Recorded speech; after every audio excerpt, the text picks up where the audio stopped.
Един от водачите на народното въстанническо движение в Софийска област, един човек от народа, поздравява бойците от отряда Чавдар. Този човек от народа вече 25 години ръководи нашата партия и държава. 25 години било и връх 13-вековната история на България. Здраво живо, как се? Здраво живо. Много години. Още младежи сме, нали?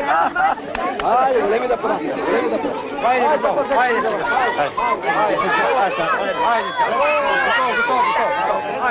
Какво правите? Как живеете?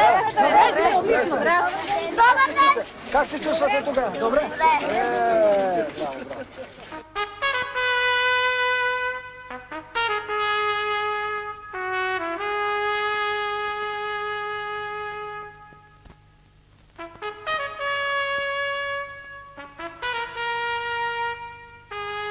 Сиромашки ора, ама добри. Това е. Човечни ора. От време си са така и баща му, и майка му, и всичките, и баба му, и се. Такива си са ората добри. Бедни хора бяха. Може и да се обиди, но точно така беше. Баба Маруца беше изключителна жена. Всичко умее да работи, приучи децата си на труд. Баща му беше един зеленчийски работник, като едва е свърза двата краища. Тошко беше си тихичък от началото. Не имаше с някое дете да се скара, да се сбие, например, да го удари, така беше. Това детинството така сме си прекарали в работа с майките им. Той беше много трудолюбив и не беше мързелив. Много се грижеше за слабите ученици и за ден. Не беше много приказлив. Не беше. Той сега повече приказва. Даже хуморист беше. Не само, че обичаше да се шегува, ами така ги и докарваше на сгода приказките. Младежи бяха организирани в дружество Спиртомразец, в който той беше председател и главен организатор. Той много четеше странична литература.